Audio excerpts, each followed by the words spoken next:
этой фабрикой, тут желез начинался, я по правой стороне бежал, на левой стороне расстреливались. Одной меня поймали. Вот. Но меня задержал постовой этот на Ногинской фабрике, это называлась фабрика. Он подбежал, прикладом меня начал сбивать, и через дорогу я загнал.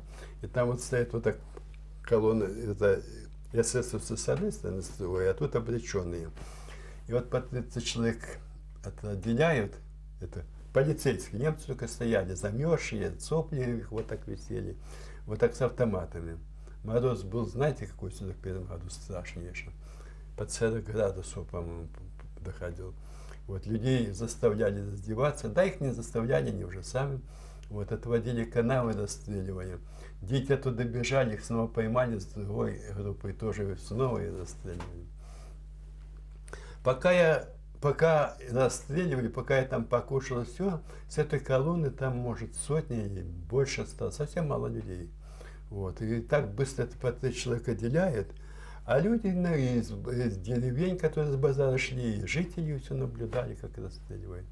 Вот.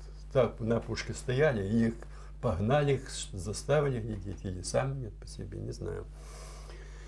Вот, расстреливали.